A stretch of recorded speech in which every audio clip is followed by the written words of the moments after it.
Hey YouTube, this is Ben Yessel.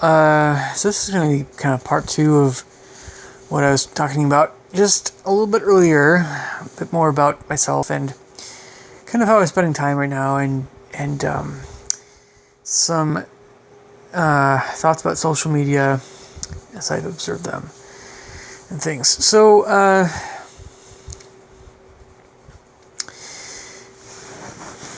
it's true that there's a lot of, how should I put this? A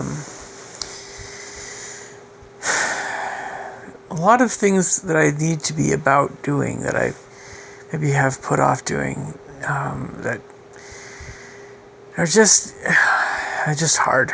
But in a way, YouTube's kind of been semi-recreation, semi-other things for me for a little bit, at least this summer. I really do have a lot of things I need to be doing, folks. It's just hard to sometimes get to them.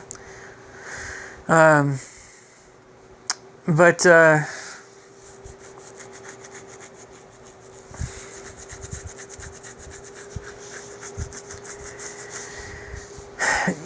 don't know. I think I mentioned a lot in the last video regarding just my personality and things, and I kind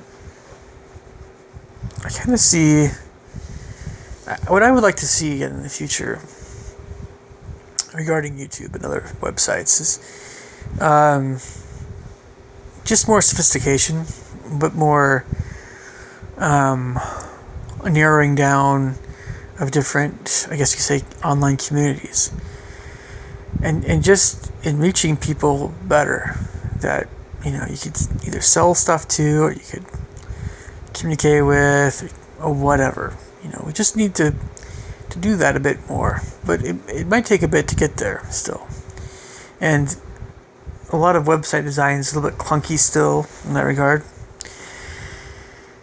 And I think one of the best places to get that going is YouTube, because YouTube already has such a huge number of people that are already using it.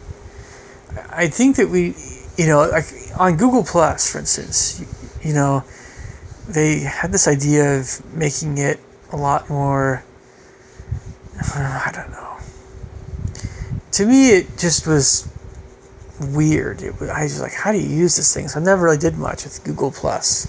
I don't think hardly anybody, most people didn't like it, right? It's like another form of LinkedIn, but even less useful. I don't know.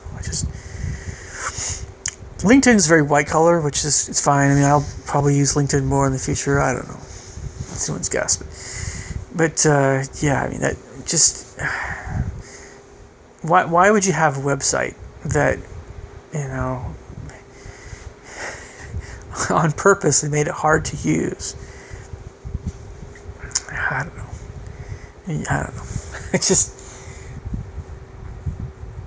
but I would like to see there be more groups that form that have like-minded people in them for a number of reasons. And I just, I think that sort of thing should be becoming more common in the future.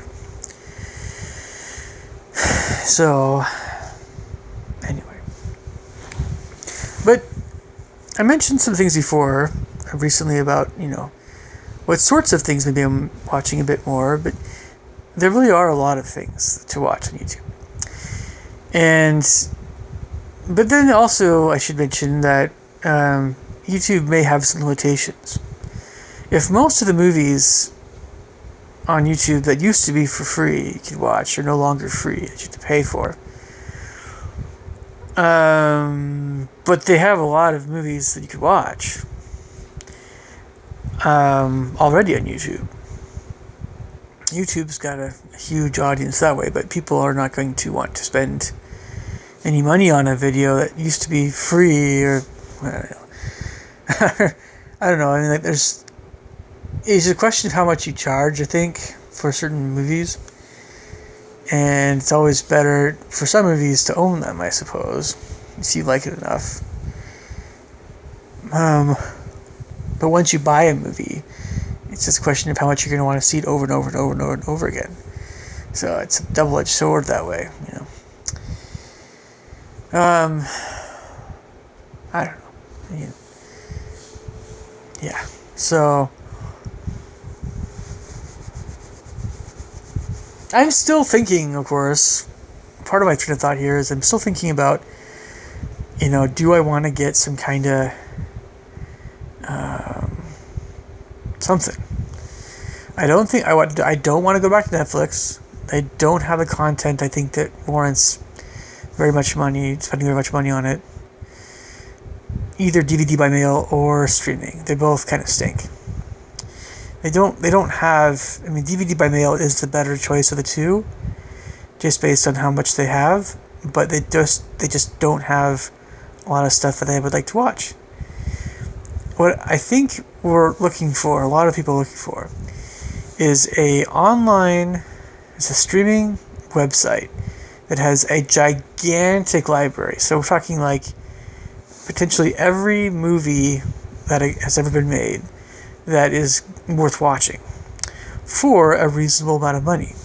Now, if we're talking about that kind of movie library, you can find literally anything you want it to, anytime, and watch it at home, you know, without any DVD to mail.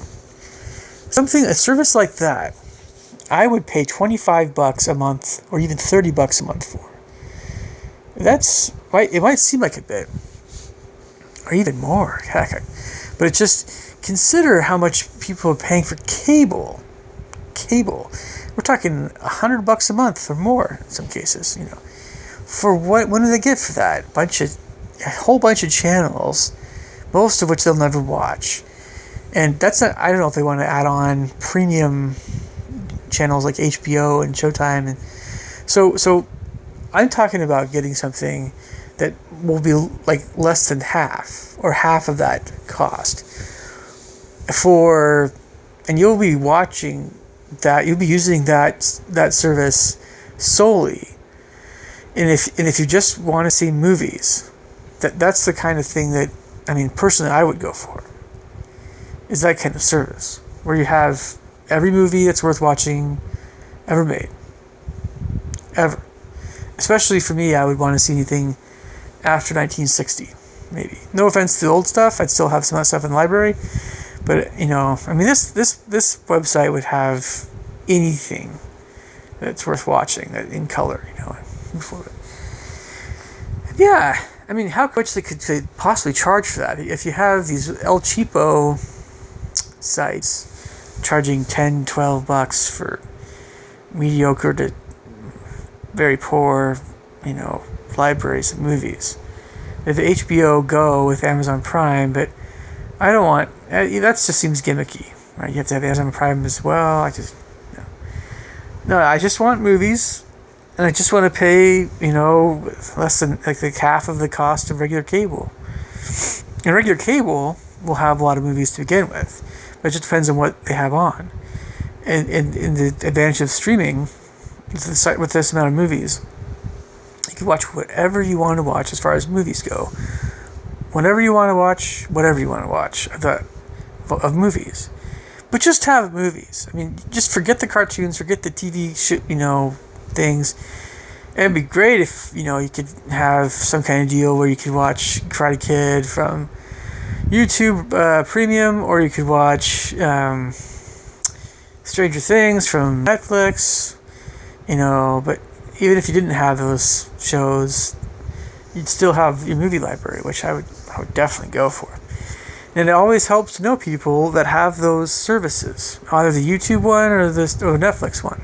So you could watch those shows, you know, whenever you are, you know, at someone's home that has them. So, for instance, my parents, along with a family that I used to teach their kids piano lessons, they both have Netflix. And then I also know someone that has YouTube, the premium YouTube service. So if I wanted to, I could see any of those places, either of those two shows. So again, the only thing I would want to you know, watch in terms of entertainment would be a much more beefed up movie service that was better than anything exists right now and cheaper than cable.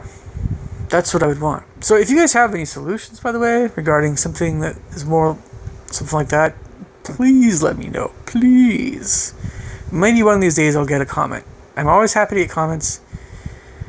But, I have to be honest, there's probably some comments I like more than others. So, alright. I don't know. I thought I was going to mention some other things in this video, but